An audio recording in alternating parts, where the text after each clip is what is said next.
दोस्तों नमस्कार, कैसे हैं आप सब लोग? एकदम फिट। सबसे पहले तो मैं ईश्वर से आप सभी की तंदुरुस्ती की और अच्छे स्वास्थ्य की कामना करता हूं और उम्मीद करता हूं कि आप सभी लोग एकदम फिट होंगे। और आज के इस वीडियो को शुरू करने के पहले आप सभी लोगों से एक बात पूरे दिल से और पूरी ईमानदारी से बोलना चाहता हूं। पिछले कुछ दिनों से मैं काफ़ी ज़्यादा ही बिजी चल रहा था और मल्टीपल टास्क होने की वजह से मैं ज़्यादा वीडियोस नहीं बना पा रहा था। तो इस बात को लेकर आप लोग नाराज़ मत होइएगा, क्योंकि इस महीने से मैं पूरी कोशिश करूँगा कि आप लोगों के लिए ज़्यादा वीडियोज़ बनाऊँ और वो भी बेहतरीन इन्फॉर्मेशन के साथ बनाऊँ। मेरे चैनल को, मेरे वीडियोस को अपना प्यार और अपना सपोर्ट देते रहिएगा और मैं पूरी कोशिश करूंगा कि मैं आप लोगों के लिए ज़्यादा वीडियोस बनाऊं और अच्छी इन्फॉर्मेशन के साथ बनाऊं। और आज भी मैं आप लोगों के लिए बेहतरीन इन्फॉर्मेशन लेकर आया हूं।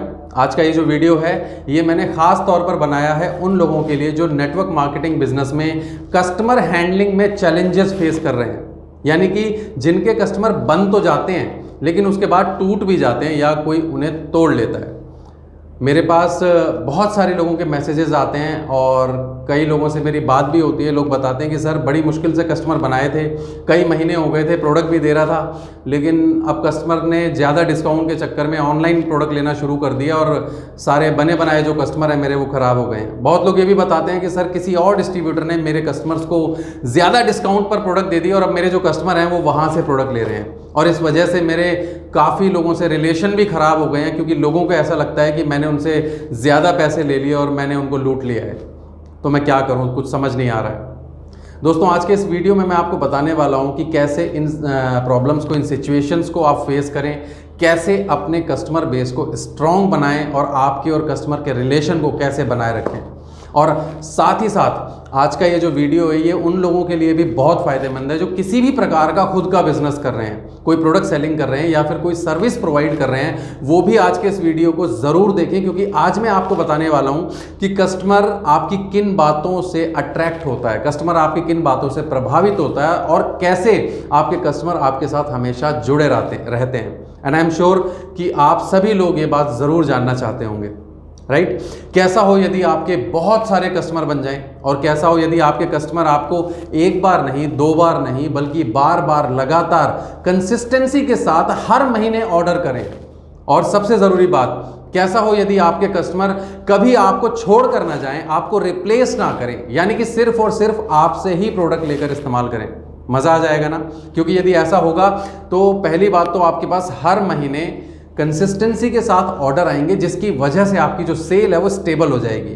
पुराने ग्राहक भी ऑर्डर देंगे, नए ग्राहक भी ऑर्डर देंगे, तो सेल इंक्रीज भी हो जाएगी और आपका एक परमानेंट, एक स्टेबल टर्नओवर क्रिएट हो जाएगा जो आपको पूरे साल बहुत सारे अचीवमेंट्स लेने में मदद करेगा, राइट? तो चलिए शुरुआत करते हैं। दोस्तों एक सक्सेसफुल बिजनेस का जो बेस होता है वो होता है एक संतुष्ट ग्राहक, एक सेटिस्फाइड कस्टमर। फिर चाहे वो कोई बड़ी मल्टीनेशनल कंपनी हो, कोई नेटवर्क मार्केटिंग कंपनी हो या फिर कोई छोटा दुकानदार हो, हर कोई यही चाहता है कि सब लोग उसके ग्राहक बन जाएं और हर कोई यही चाहता है कि उसका कोई भी ग्राहक उसको छोड़कर कहीं और ना जाए। लेकिन आज के इस वक्त में आपको एक बात समझनी भी होगी और एक्सेप्ट भी करनी होगी। आज के इस टाइम में प्रोडक्ट बनाने वाली कंपनीज भी बहुत हैं और बेचने वाले लोग भी, यानी कि कस्टमर के पास ऑप्शंस की कोई कमी नहीं है, वो कहीं से भी प्रोडक्ट लेकर इस्तेमाल कर सकता है। यानी कि जो प्रोडक्ट और जो सर्विस आप कस्टमर को प्रोवाइड करवा रहे हैं वही सेम सर्विस और सेम प्रोडक्ट कस्टमर को ऑफर करने वाले बहुत सारे लोग हैं। आपसे ज़्यादा डिस्काउंट किसी और ने दे दिया, आपसे बेहतर ऑफर कस्टमर को किसी और ने दे दिया, या फिर आपसे कोई चूक हो गई और आपका कस्टमर आपको छोड़कर कहीं और से प्रोडक्ट लेना शुरू कर देता है। हालांकि मैं ये भी बोलूँगा कि ऐसे में कंपनीज को ज़्यादा फर्क नहीं पड़ता। For an example Amul company है और एक व्यक्ति, एक ग्राहक अमूल कंपनी का दूध या बटर लेकर इस्तेमाल करता है एक दुकान से, और दुकानदार की किसी भी चीज़ की वजह से उसने वो दुकान बदल ली, मतलब उस दुकानदार से प्रोडक्ट लेना बंद कर दिया और सेम प्रोडक्ट दूसरी दुकान से खरीद लिया। अब प्रोडक्ट इस दुकान से बिके या उस दुकान से बिके, कंपनी को ज़्यादा फर्क इसलिए नहीं पड़ता क्योंकि कंपनी का प्रोडक्ट तो बिक ही रहा है, चाहे वो किसी भी दुकान से बिके। और ठीक इसी तरह नेटवर्क मार्केटिंग कंपनी में भी ग्राहक एक डिस्ट्रीब्यूटर से प्रोडक्ट खरीदे या दूसरे डिस्ट्रीब्यूटर से प्रोडक्ट खरीदे, कंपनी को उतना फर्क नहीं पड़ता। फर्क उस दुकानदार को और उस डिस्ट्रीब्यूटर को पड़ता है जिससे कस्टमर ने प्रोडक्ट लेना बंद कर दिया है। कस्टमर ने जिनसे प्रोडक्ट लेकर इस्तेमाल करना बंद कर दिया है उसकी सेल डाउन हो जाती है। राइट। तो इस बात का भी आपको ध्यान रखना होगा। आज के 15 साल पहले ऐसा नहीं था। आज के 15 साल पहले मैं देखता था कि बहुत सारे ऐसे भी लोग थे जो इवन प्रॉपर ड्रेस में भी ऑफिस नहीं आते थे, पजामा पहनकर आते थे, चप्पल पहनकर आते थे, जिन्हें मोबाइल चलाना नहीं आता था, जिन्हें ईमेल आईडी बनानी नहीं आती थी। ऐसे लोग भी 50,000, 70,000, यहाँ तक कि कई लोग 1 लाख महीना भी कमाते थे। यदि आप उनको देखते तो आप सोचते यार ये व्यक्ति 1 लाख कैसे कमा रहा है। और उनकी प्रेजेंटेशन भी इतनी अच्छी नहीं होती थी, उनको प्रोडक्ट की नॉलेज भी नहीं होती थी इवन, तब भी वो पैसा कमा लेते थे। पता है क्यों? कस्टमर को अपने सीनियर से मिलवाना, या फिर कस्टमर को कंपनी के ऑफिस ले जाना, या फिर कस्टमर को कोई ट्रेनिंग में ले जाना, कोई मीटिंग में इनवाइट कर लेना। अब कस्टमर भले ही उनसे इंप्रेस हो या ना हो, लेकिन उनके सीनियर से, कंपनी के सिस्टम से, ट्रेनिंग से कस्टमर जो है वो इंप्रेस हो जाता था। और उसके बाद दूसरी चीज़, प्रोडक्ट के रिजल्ट, यदि प्रोडक्ट का रिजल्ट भी आ जाए तो सोने पे सुहागा। मतलब कस्टमर पहले इंप्रेस तो था ही, और अब तो सेल्फ टेस्ट मनी भी हो गई कि यार प्रोडक्ट भी फायदा कर रहा है, तो कस्टमर जो है वो संतुष्ट भी हो गया। और तीसरी चीज़, कस्टमर के पास ज़्यादा ऑप्शन और ज़्यादा इन्फॉर्मेशन नहीं होती थी। उसको ऑनलाइन प्रोडक्ट नज़र नहीं आते थे, उसके आसपास ज़्यादा डिस्ट्रीब्यूटर्स नहीं होते थे, इसलिए हाई पॉसिबिलिटीज़ होती थी कि ऑर्डर उसी व्यक्ति के पास वापस आता था जो उनको लेकर आया था, फिर चाहे वो कैसा भी हो, राइट। लेकिन दोस्तों आज टाइम बदल गया है। आज आपका जो कस्टमर है वो एक बंद कमरे में बैठकर सारी दुनिया देख सकता है। वो ये देख सकता है कौन कौन सी कंपनियां इस तरह के प्रोडक्ट बना रही हैं, कौन कौन से डिस्ट्रीब्यूटर ये प्रोडक्ट बेच रहे हैं, और ये प्रोडक्ट कहाँ पर किस रेट में बिक रहा है, और ऑनलाइन साइट्स पे भी अवेलेबल है। और वो ये भी देख सकता है कि उसकी गली में, उसके मोहल्ले में, उसकी कॉलोनी में सेम कंपनी के कितने डिस्ट्रीब्यूटर्स हैं। और नेटवर्क मार्केटिंग बिजनेस ग्रो कर रहा है तो 2 बातें हैं। पहली कि अगर आप एक ही कॉलोनी में ढूंढेंगे तो आपको कई कंपनियों के बहुत सारे डिस्ट्रीब्यूटर्स मिल जाएंगे जो अलग अलग कंपनियों के प्रोडक्ट ऑफर कर रहे हैं कस्टमर को। तो कस्टमर के पास ऑफर बहुत हैं, समझाने वाले बहुत हैं। दूसरा, यदि आप सेम कंपनी के भी डिस्ट्रीब्यूटर ढूंढेंगे तो मैं आपको गारंटी करता हूं कि एक कॉलोनी में 100 डिस्ट्रीब्यूटर आपको कम से कम मिल जाएंगे। अब ऐसे में कस्टमर के पास बहुत सारे ऑप्शंस हैं। आपकी ज़रा सी चूक, आपने ज़रा सी गलती की और आपका कस्टमर आपको छोड़कर कहीं और चला जाता है। और अगर मैं नेटवर्क मार्केटिंग बिजनेस की बात करूं तो नेटवर्क मार्केटिंग बिजनेस के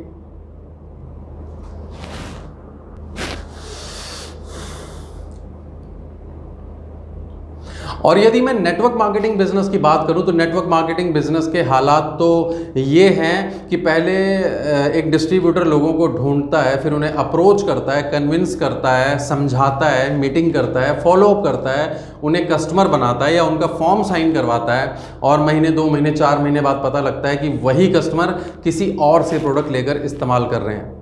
ये इस तरह होता है जैसे खीर बनाने की पूरी मेहनत किसी और ने की और खीर खाई किसी और ने। और दूसरे डिस्ट्रीब्यूटर ज़्यादा डिस्काउंट इसलिए भी दे देते हैं क्योंकि उनको बनी बनाई खीर मिल गई। मतलब ना तो उनका फॉलोअप में टाइम इन्वेस्ट हुआ, ना उनका टाइम उसको अप्रोचिंग में लगा, ना ट्रेनिंग में लगा। उनको ऐसा लगता है यार बना बनाया है, तो ज़्यादा डिस्काउंट देने में उन्हें तकलीफ भी नहीं होती। वो सोचते हैं मेरा तो कोई टाइम लगा नहीं, मेरा तो कोई खर्चा हुआ नहीं, तो वो डिस्काउंट दे देते हैं और कस्टमर जो है वहाँ से प्रोडक्ट लेना शुरू कर देता है। और अगर मैं नेटवर्क मार्केटिंग बिजनेस की बात करूं तो नेटवर्क मार्केटिंग में चाहे कोई भी हो, फिर चाहे वो आपका अपलाइन ही क्यों ना हो, वो भी आपका कॉम्पिटिटर है। और हर व्यक्ति ये कोशिश करता है कि ग्राहक उससे प्रोडक्ट लेकर इस्तेमाल करें। दोस्तों, इसलिए आप सब लोगों को एक बात समझना बहुत ज़रूरी है कि यदि ग्राहक सिर्फ कंपनी की वजह से या सिर्फ प्रोडक्ट की खासियत की वजह से आपके पास आ रहा था तो वो आपको कभी भी छोड़कर जा सकता है। लेकिन यदि आपका ग्राहक आपकी वजह से आपके पास आ रहा था तो वो आपको छोड़कर नहीं जाएगा, बल्कि आपसे पूछेगा कि मुझे क्या इस्तेमाल करना चाहिए। यानी कि कंपनी और प्रोडक्ट के साथ साथ आपके अंदर भी कोई ऐसी खासियत होनी चाहिए कि आपका ग्राहक आपके पास टिके, राइट। आपको एक एग्जांपल देता हूं। जैसे एक डॉक्टर की वैल्यू दवाई की वैल्यू से हमेशा ज़्यादा होती है। दवाई 20 रुपये की हो, 50 रुपये की हो या 500 रुपये की हो, फिर भी हम अपने डॉक्टर के पास जाते हैं, उसको फीस देते हैं लिखने की, और वो लिखता है, फिर उसके बाद जाकर दवाई हम इस्तेमाल करते हैं। क्योंकि क्या इस्तेमाल करना है, क्या इस्तेमाल नहीं करना है, कैसे इस्तेमाल करना है, ये एक डॉक्टर जानता है। और दवाई आपको अलग अलग नाम से, अलग अलग कंपनी की दवाइयाँ, सेम सॉल्ट अलग अलग नाम से और अलग अलग कीमतों में अवेलेबल हो जाता है। जो टैबलेट, जो पेन किलर, जो दवाई डॉक्टर ने आपको लिखी है 2000 रुपये फीस लेकर, वो दवाई शायद आपको 50 रुपये में बाहर अवेलेबल हो जाएगी, बट स्टिल हम फिर भी डॉक्टर के पास जाते हैं और 2000 रुपये फीस भरते हैं और तब उस दवाई का इस्तेमाल करते हैं।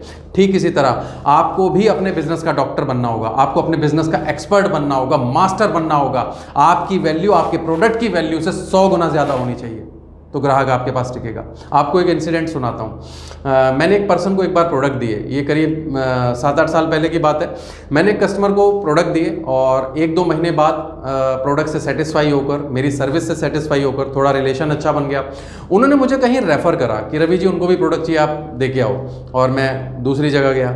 फिर जहाँ उन्होंने रेफ़र किया था, उस पर्सन ने अपने बिजनेस रिलेशन में किसी डिस्ट्रीब्यूटर के पास मुझे रेफ़र किया कि रवि जी मेरे एक डिस्ट्रीब्यूटर हैं, उनको आप प्रोडक्ट देकर आओ। मेरे घर से तकरीबन 6-7 किलोमीटर दूर नॉर्थ कैंपस में मैं उनके घर पे गया और मैंने उनको प्रोडक्ट यूज़ करवाए और वहाँ भी धीरे धीरे मेरा रिलेशन बन गया और मेरे प्रोडक्ट जाने लगे। 1 साल, 2 साल, 3 साल बीत गए, मैं प्रोडक्ट दे रहा था, कंटिन्यूसली प्रोडक्ट जा रहे थे। और ना केवल उनके घर में, बल्कि जिन पर्सन के घर में मुझे रेफ़र किया गया, जहाँ मैंने प्रोडक्ट दिए, वो लोग 4-5 भाई थे। तो उन्होंने धीरे धीरे मुझे अपने 4-5 जो जितने भी भाई थे सबके घर में भेजा और वहीं एक ही जगह पर रहते थे वो लोग आसपास। तो सभी घरों में मैं जाने लगा और मेरे प्रोडक्ट भी जाने लगे। और तकरीबन 4-5 साल बीतने के बाद ऐसा हुआ कि वहाँ एक और कोई व्यक्ति जो है वो सेम कंपनी के डिस्ट्रीब्यूटर बन गए। और जब बन गए तो उनकी नज़र गई कि यार ये तो सब लोग ये वाले प्रोडक्ट इस्तेमाल करते हैं। तो उनके मन में तो वही बात आई कि बनी बनाई खीर मिल गई है, फटाफट खा लो। और उन्होंने यारी दोस्ती में एक पड़ोस के नाते उनको अप्रोच किया कि भाई आप ये प्रोडक्ट लेते हो, आप मेरे से लेकर इस्तेमाल कर लिया करो। तो मेरे जो कस्टमर्स थे उन्होंने हालांकि इस बात को इतना जल्दी एक्सेप्ट नहीं किया और उन्होंने कोई आंसर नहीं किया, कोई रिप्लाई नहीं किया, बस सुन लिया। और अब उन्हें समझ आया कि ये ऑर्डर नहीं दे रहे हैं, तो उन्होंने दूसरा तरीका आजमाया। उन्होंने क्या करा, उनको कुछ बातें बताई कि हमारे पास जैसा लिटरेचर होता है हमारे ग्रुप में या हम जो बताते हैं वो किसी और के पास नहीं है, कोई आपको ये बातें नहीं बता सकता जो हम आपको बताएंगे। फिर उससे भी बात नहीं बनी, तो उन्होंने क्या करा, जो प्रोडक्ट मैं उनको नहीं लिखता था, जो मैं उनको रिकमेंड नहीं करता था, वो उस प्रोडक्ट की कोई खासियत उनको बताते थे कि यार आपको तो ये वाला प्रोडक्ट इस्तेमाल करना चाहिए था, ये आपको बताया नहीं रवि जी ने। तो मेरे कस्टमर जो है, एक दिन उनका फ़ोन आया और उन्होंने मुझे फ़ोन पे पूछा कि रवि जी ये जो प्रोडक्ट है, एक नाम बताया उन्होंने, ये प्रोडक्ट क्या काम करता है। तो मुझे पहले तो ये बात समझ नहीं आई कि ये प्रोडक्ट तो मैंने इनको दिया भी नहीं है और इनको किसने बताया। तो मुझे ये समझ आया कि किसी ने कुछ तो बोला है। खैर, मैंने उनसे कोई सवाल नहीं किया, मैंने उनको उस प्रोडक्ट के पूरे बेनिफिट्स बताए, उसका पूरा फंक्शन बताया और लास्ट में 2 लाइनें बोलता था मैं उनको अलग से। वो 2 लाइन मैं आपको अभी नहीं बताऊंगा, वो आगे बताऊंगा वीडियो में, राइट। और वो उस लाइन को बोलने का असर ये होता था कि अगले दिन उसी प्रोडक्ट का ऑर्डर वो मुझे देते थे कि रवि जी अब की बार आओगे तो ये वाला प्रोडक्ट भी ऐड कर लेना, मैं ये भी लूँगा। तो मैं खुश हो जाता था और अब धीरे धीरे ये सिलसिला जो है वो चलने लगा। अब होता ये था कि वो भाई साहब समझाने का काम करते थे लेकिन ऑर्डर मेरे पास ही आता था। तो मुझे उम्मीद है कि आप सब लोग भी ऐसा चाहते होंगे कि यार मेरे कस्टमर को कोई कुछ भी समझाए पर प्रोडक्ट वो मुझसे ही ले। यदि ऐसा हो जाएगा तो मज़ा आ जाएगा ना आपको। आज के इस वीडियो में आपको बताऊंगा। दोस्तों, एक बात हमेशा याद रखना, आपके कस्टमर को भले ही आपके जैसा कोई दूसरा प्रोडक्ट मिल जाए या वही सेम प्रोडक्ट देने वाला कोई और मिल जाए, वो कहीं और से मिल जाए, आपके कस्टमर को कंपनी कोई और मिल जाए, डजंट मैटर। उसको आपके जैसा पर्सन, आपके जैसा गाइड, आपके जैसा कोच, आपके जैसा कंसल्टेंट दूसरा नहीं मिलना चाहिए। Make sure. और आई एम श्योर कि आप भी यही चाहते होंगे कि आपका ग्राहक कभी आपको छोड़ कर ना जाए। और मैं अपने उन कस्टमर को लास्ट में क्या बोलता था, वो कौन सी बातें हैं जिससे आपका कस्टमर आपको छोड़कर नहीं जाएगा, और हम ऐसा कैसे संभव करें, अपने आप को, अपनी पर्सनालिटी को इतना स्ट्रॉन्ग कैसे बना लें कि हमारा कस्टमर हमें छोड़ कर ना जाए, वो पॉइंट्स मैं आज आपको बताने वाला हूँ। Are you excited? Are you excited? जानना चाहते हैं? तो चलिए शुरुआत करते हैं और मैं आपको बताता हूँ सबसे पहला पॉइंट। दोस्तों, सबसे पहला पॉइंट, आपका ग्राहक जिसकी वजह से इंप्रेस होता है, आपसे अट्रैक्ट होता है, वो है आपकी पर्सनैलिटी। राइट दोस्तों, आपकी पर्सनैलिटी, आपका स्टाइल, इसमें बहुत सारी चीज़ें आती हैं। आप सब लोग शायद इसके बारे में जानते भी होंगे। आपका पहले तो आउटलुक आपका कि आप कैसे दिख रहे हो, आप किस तरह के कपड़े पहनते हो, और आपका बैठने का स्टाइल, आपका वॉकिंग स्टाइल, आपका बोलने का स्टाइल, आपका उनसे मिलने के बाद जेस्चर कैसा होता है, आप कैसे हाथ मिलाते हो, आप किन शब्दों का प्रयोग करते हो, आप पानी कैसे पीते हो, आप पानी का गिलास कैसे रखते हो, आप थैंक यू किस तरीके से करते हो। बहुत सारी चीज़ें मैटर करती हैं। जब कस्टमर आपसे मिले तो उसको आपके अंदर एक डॉक्टर, एक एक्सपर्ट, एक मास्टर दिखना चाहिए, राइट। उसको एक सेल्समैन नहीं दिखना चाहिए, उसको जस्ट एक नॉर्मल व्यक्ति नहीं दिखना चाहिए। उसको लगना चाहिए कि यार ये बंदा मेरी प्रॉब्लम ठीक कर सकता है। आपको देखते ही उसको ये फील आ जाए, उसको ये कॉन्फिडेंस आ जाए कि यार ये लग रहा है मुझे कि ये मेरी समस्या ठीक कर देगा, इसके पास मेरी बातों का सोल्यूशन होगा। अगर उसके मन में ये फीलिंग आ गई तो 50% काम तो हो गया। दूसरा पॉइंट है लिसनिंग पावर, आपकी सुनने की क्षमता। बहुत पेशेंस के साथ आपको अपने कस्टमर की बात को सुनना चाहिए, राइट। वो क्या बता रहा है, वो किस मूड में है, वो किस प्रॉब्लम से गुजर रहा है, वो क्या फील करता है, और ये जानने के लिए भी आपको सुनना बहुत ज़रूरी है कि वो किस तरह का व्यक्ति है, उसका नेचर कैसा है। और समटाइम्स ऐसा होता है कि हमें वो बात जो हम ढूंढ रहे होते हैं, जो हम समझना चाहते हैं कि यार इसके बारे, इसको डायग्नोज करना चाहते हैं, वो उसकी बातों में छुपी होती है। अगर आप पेशेंस के साथ अपने कस्टमर की, अपने ग्राहक की बातों को नहीं सुनेंगे तो आप ये डायग्नोज नहीं कर पाएंगे कि इसको प्रॉब्लम क्या है और मैं इसको क्या सोल्यूशन दूँ। इसलिए भी सुनना बहुत ज़रूरी है। और जब आप उसकी बात को बहुत अच्छे से सुनते हैं तो उसका माइंड भी इस बात को एब्जॉर्ब करता है, एक्सेप्ट करता है कि यार ये बंदा जो है इसने मेरी प्रॉब्लम डायग्नोस कर ली है। उसको भी ये फील आना चाहिए। आप कहीं गए हो और सपोज आपने सामने वाले को अपनी बात बताई और वो प्रॉपर आपकी बात पे ध्यान नहीं दे रहा है, या तो वो आपकी बात बीच में काट रहा है, या वो मोबाइल सुन रहा है, या कहीं और देख रहा है, और बात बताने के बाद उसने आपको कुछ लिख दिया कि ये ले लो, ये खा लो, बट आपको ये महसूस हो गया कि यार इसने सुनी तो है नहीं और पता नहीं इसने क्या लिख दिया। मतलब आपका कॉन्फिडेंस डाउन हो जाएगा कि पता नहीं इसको प्रॉब्लम समझ भी आई है या नहीं आई, इसने ऐसे ही लिख दिया।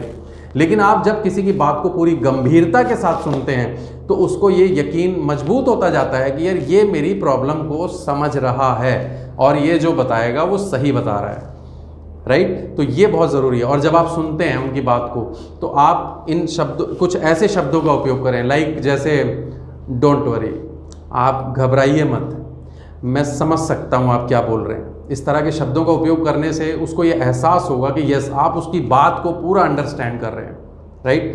तो ये डायग्नोस करने के लिए भी बहुत ज़रूरी है और कस्टमर के कॉन्फिडेंस को जीतने के लिए भी, उस कॉन्फिडेंस को जो उसको ये एहसास दिलाएगा कि यस, आप उसकी प्रॉब्लम समझ चुके हो। दोस्तों, पॉइंट नंबर 3, और पॉइंट नंबर 3 जो मैं आपको बताने वाला हूँ इसके बारे में जानते सब लोग हैं, लेकिन इसका उपयोग जब करना होता है तो वहाँ पे गलतियाँ हो जाती हैं। पॉइंट नंबर 3 है कॉन्फिडेंस, आपका आत्मविश्वास। अगर आपको सामने वाला पर्सन, फिर चाहे वो कोई डॉक्टर हो या आप किसी शॉप पर कोई काम करवाने के लिए गए हैं, कोई सर्विस लेने गए हैं और आपको ये लग रहा है सामने वाला कॉन्फिडेंट नहीं है, तो आपका कॉन्फिडेंस भी डगमगा जाता है कि यार पता नहीं ये मेरा काम ठीक करेगा या नहीं करेगा, भाई इससे रहने ही दो, किसी और से कराएंगे, राइट। तो ये जो कॉन्फिडेंस है ये आप में दिखना चाहिए। जब, और मैं आपको एक एग्जांपल बताता हूँ, मैं जब भी, क्योंकि मैं वेलनेस इंडस्ट्री में काम कर रहा हूँ और बहुत सारे लोगों से मिलना जुलना होता था, तो लोग अपनी फिजिकल और मेंटल प्रॉब्लम्स शेयर करते थे और पूछते थे कि इसमें क्या खाना चाहिए, क्या डाइट लेनी चाहिए, कौन सा सप्लीमेंट इस्तेमाल करना चाहिए। तो जब वो अपनी प्रॉब्लम बताते थे तो मैं सबसे पहले, जब मैं एंट्री लेता था और अगर जब मेरे को मौका मिलता था वहाँ पे मैं देखता था, तो मैं सबसे पहले उनको ये बोलता था कि आप 100% ठीक हो जाएंगे, आप चिंता मत करिए, ईश्वर ने मुझे आपके पास भेजा है। आप मुझे पहले क्यों नहीं मिले? अगर मिल गए होते तो अभी तक तो आप ठीक हो चुके होते। और समटाइम्स ऐसा भी होता था कि कुछ ऐसे लोग भी होते थे जिन्हें मैं जानता था कि इनकी प्रॉब्लम बहुत ज़्यादा हो चुकी है और शायद ये ठीक ना हो, बट स्टिल मैं उनको यही बोलता था कि आप 100% ठीक हो जाएंगे। पता है क्यों? क्योंकि उनके माइंडसेट में ये फीड करना बहुत ज़रूरी होता था कि उसको, वो ठीक हो सकता है। एक बार अगर उसने ये सोचना शुरू कर दिया तो क्या पता चमत्कार भी हो जाए। हाँ, अपने बचाव के लिए कि मैंने जो चीज़ बोली मैं जानता हूँ पॉसिबल नहीं है, तो मैं बाहर आकर उनके फैमिली पर्सन्स को ये बता देता था कि देखिए मैंने उनको विश्वास दिलाया, बट ये प्रॉब्लम ज़्यादा है, तो मे बी रिजल्ट क्या आएगा मुझे नहीं पता, बट स्टिल उनको कॉन्फिडेंस देना बहुत ज़रूरी है। उनके सामने आप कभी ऐसी बातें ना करें, तो लोग उस बात को अंडरस्टैंड करते थे, राइट। और इन शब्दों का उपयोग आप भी करिए। डोंट वरी, चिंता मत करिए, अब मैं आ गया हूँ। मुझे आज भी याद है कि मैं कस्टमर के यहाँ गया था और उसने बहुत सारी समस्याएं बताई, बहुत परेशान था, और मैंने उसको सिर्फ इतना बोला कि मैंने कहा भाई अब मैं आ गया हूँ और मुझे ईश्वर ने ही आपके पास भेजा है, और मैंने कहा आधे तो ठीक आप आज ही हो गए क्योंकि मैं आ गया हूँ, आप चिंता मत करो। और पता नहीं उसके अंदर क्या कुछ केमिकल चेंजेस आए, चेहरे पे स्माइल आ गई, बड़ा खुश हो गया, सर आपसे मिल के बड़ा अच्छा लग रहा है, बहुत तसल्ली आ गई है मन में, पता नहीं क्यों। ये तसल्ली देनी बहुत ज़रूरी है उसको। और ये जो आत्मविश्वास है ना, ये भी बता दूं आपको कि इसका एक जो कारण होता है वो आपकी नॉलेज होती है। जिसको नॉलेज नहीं होती वो इतने कॉन्फिडेंस के साथ नहीं बोल पाता।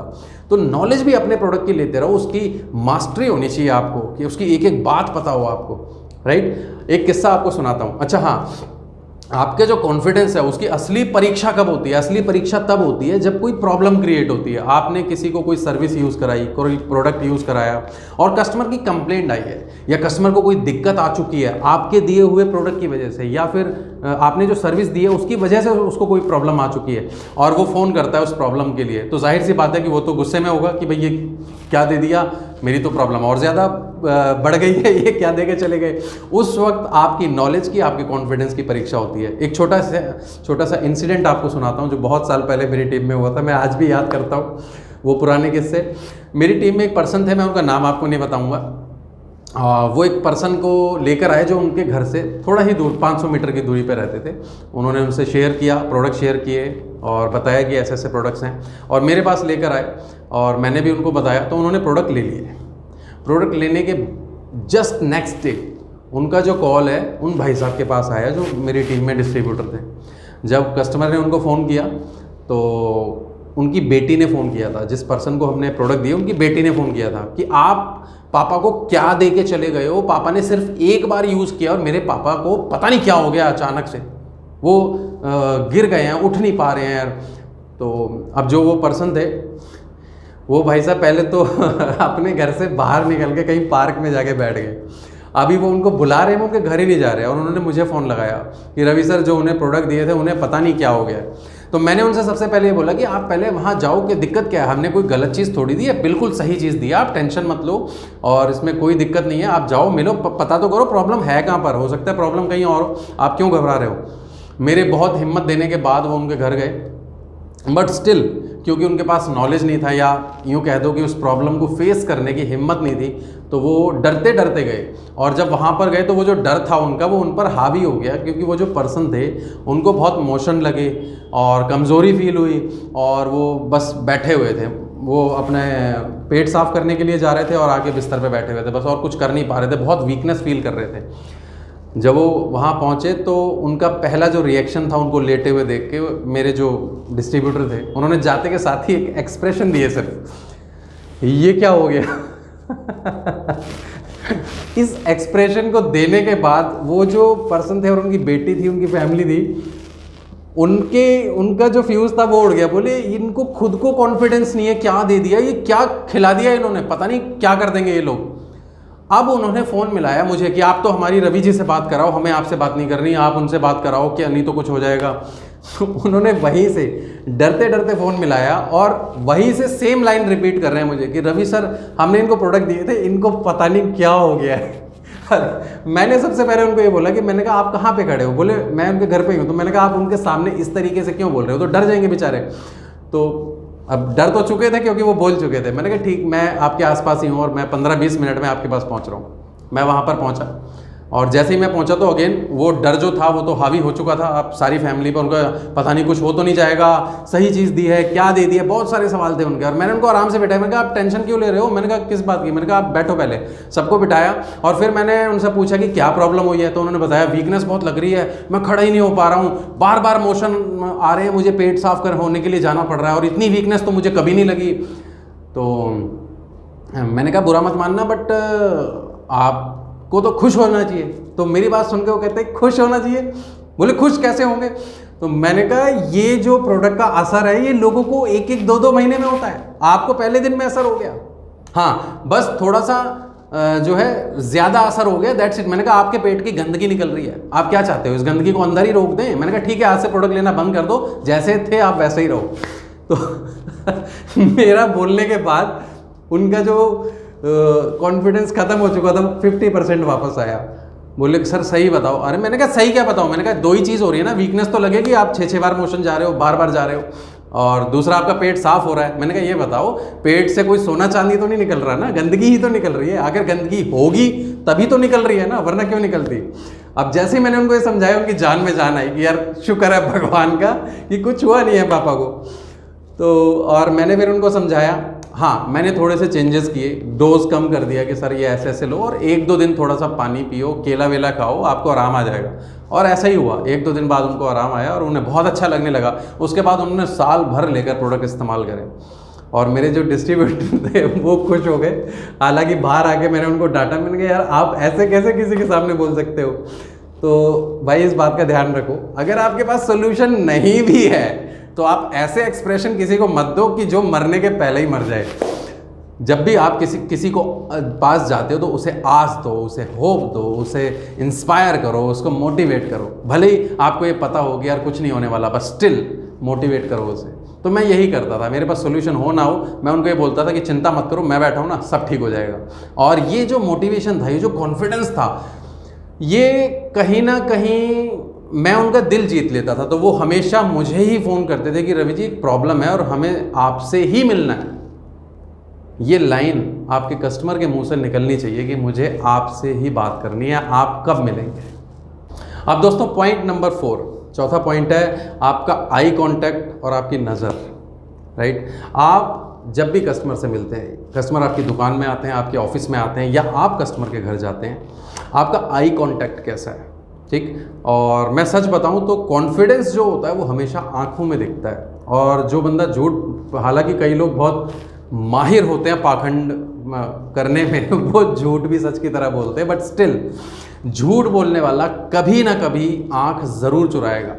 और जिसके अंदर नॉलेज होती है, कॉन्फिडेंस होता है, सच होता है, उसकी आंखों में दिखता है कि यार ये कितने कॉन्फिडेंस के साथ इस बात को बोल रहा है। और कस्टमर जो है, आपका जो बिलीफ हार्ट के अंदर है आपके प्रोडक्ट को लेके, आपकी सर्विस को लेके, वो बिलीफ कस्टमर के दिल में ट्रांसफ़र हो जाता है। तो आपके अंदर का बिलीफ कस्टमर के दिल में ट्रांसफ़र करना है तो आपका आई कांटेक्ट बहुत पावरफुल होना चाहिए। और आई कांटेक्ट के साथ साथ मैं एक चीज़ और ऐड करूंगा, आपकी नज़र। दोनों में फ़र्क क्या है? आई कांटेक्ट तो आप जानते ही हैं, मिलाते हैं। नज़र क्या है? आपके पास जब कस्टमर आते हैं तो हो सकता है उसके साथ, कस्टमर के साथ उनकी फैमिली पर्सन्स भी आए हों, कोई लेडीज़ भी आई हो। राइट, अब आप किस नज़र से उनको देखते हैं, आपने किस तरह से नज़रें चुराई हैं या देखी हैं। आप समटाइम्स ऐसा होता है कि आपको लगता है कि शायद उन्होंने नोटिस नहीं किया, बट दे नोटिस्ड। और कई बार ऐसा भी होता है कि सब कुछ ठीक होने के बावजूद भी बाद में कस्टमर आपको ये रिप्लाई करते हैं कि नहीं हमें नहीं चाहिए, बिकॉज दे डिसाइडेड कि यार इस बंदे को नहीं बुलाना दोबारा। तो आपकी नज़रों का सही होना बहुत ज़्यादा ज़रूरी है। योग में भी इस बात को सिखाया जाता है, मन कर्म वाणी से किसी का भी ना बुरा सोचना है ना बुरा करना है। तो आपकी आंखों में भी वो शालीनता, वो संस्कार, वो सच्चाई, वो ईमानदारी दिखनी चाहिए। आपकी जो नज़रें हैं वो पॉजिटिव वाइब्स जो है वहाँ पर क्रिएट करें। राइट, नेक्स्ट पॉइंट है क्रॉस क्वेश्चनिंग। दोस्तों, कस्टमर जब आपको कुछ बताता है, पहले तो उसकी बात को पेशेंस के साथ सुनना है, जैसा मैंने आपको बताया, बट सुनने के बाद क्रॉस क्वेश्चन। पहली बात तो आपको ये बता दूं कि क्रॉस क्वेश्चन वही व्यक्ति करता है जिसको कुछ नॉलेज होती है, जिसको कुछ पता होता है। जब मैं कस्टमर के पास जाता था, वो कस्टमर कहते हैं जी मेरा पेट खराब है, मेरा कोलेस्ट्रॉल बढ़ा हुआ, मैं तो कुछ खाता नहीं, पता नहीं जी भगवान ने मेरी किस्मत में ही क्यों लिख रखा है, क्यों ख़राब है। मैं उनसे क्रॉस क्वेश्चन करता था, आप सुबह कितने बजे उठते हैं, आप दिन में पानी कितना पीते हैं। और मैं ये भी देखता था कि 1 घंटे से मैं बैठा हूँ, इन्होंने कितना पानी पिया है, इन्होंने क्या खाया है, पेट निकला हुआ है या चेहरे पे मैं एक्सप्रेशन, उनकी स्किन देख रहा हूँ। तो मैं उनसे क्रॉस क्वेश्चन करता था कि आप शाम को क्या पार्टी करते हैं, आप पानी कितना पीते हैं, मैं उनसे पूछता था आप काम क्या करते हो। अगर वो ये बताते कि मेरा बिज़नेस है, टूरिंग पे रहता हूँ, तो जाहिर सी बात है कि ये महीने में जो है 15 दिन जो है बाहर का खाना खाते हैं, होटल का खाना खाते हैं, क्या क्या खाते होंगे, क्या पीते होंगे, वो आदमी किसी से शेयर नहीं करता।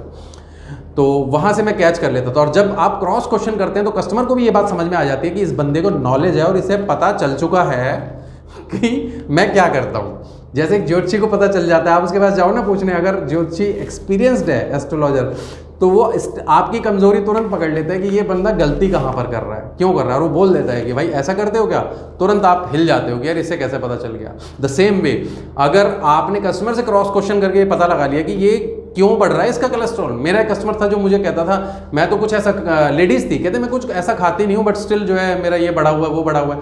तो मैं भी परेशान कि यार जो डाइट ये बता रहे हैं उस हिसाब से तो सब कुछ ठीक होना चाहिए, बट मेरे दिमाग में एक ही चीज़ थी कि ऐसे कैसे बढ़ सकता है बिना कुछ खाए। मैं क्वेश्चनिंग करता रहा, करते करते एक बात निकली, मैं काजू खाती हूँ, और काजू भी वो मतलब एक होता है ना ज़्यादा खाना, एक्सेस खाना, तो वो डेली का नियम था कि काजू खाते थे। तो मैंने कहा जी काजू इतने खाओगे तो कोलेस्ट्रॉल तो बढ़ेगा ही। तो ये पता लगा। ऐसे ही एक कस्टमर मेरे पास आए थे जिनका वेट कम नहीं हो रहा था। 4 कस्टमर को प्रोडक्ट दिए, 3 का वेट कम हो गया, 1 का नहीं हो रहा, और वो कंप्लेंट कर रहे हैं। मैंने उनको इतना भी बोल दिया कि आप प्रोडक्ट के पैसे वापस ले लेना, डजेंट मैटर एट ऑल, तो कोई दिक्कत नहीं है। बट मैं इंक्वायरी में लग गया कि क्या खाते हैं, क्या पीते हैं, क्रॉस क्वेश्चन किए। मैंने उनकी दवाइयाँ निकलवा ली, कौन कौन सी दवाइयाँ खाते हो आप मुझे दिखाओ, कौन सा पानी पीते हो, मुझे सब कुछ दिखाओ आप क्या पीते हो। तो जब उन्होंने दवाइयाँ निकाली तो उसमें से एक दवाई थी जिसमें स्टेरॉइड मिला हुआ था, और स्टेरॉइड जब कोई व्यक्ति इस्तेमाल करता है तो उसका जो वज़न है वो कम नहीं होता बल्कि बढ़ता चला जाता है। तो फिर मैंने उनको समझाया कि बहन जी आप खामा मुझे बोल रही थी, और देखो सारा जो प्रॉब्लम है वो ये आप अगर मुझे प्रोडक्ट लेने के पहले बताते तो मैं आपको कुछ और चीज़ देता कि आप पहले वेट मत कम करो, बल्कि पहले आप उस चीज़ के लिए चीज़ें इस्तेमाल करो जिसकी वजह से आप ये स्टेरॉइड इस्तेमाल कर रहे हो। तो क्रॉस क्वेश्चनिंग करने से आप कस्टमर का कॉन्फिडेंस और अपने ऊपर जो है ज़्यादा बना लेते हैं।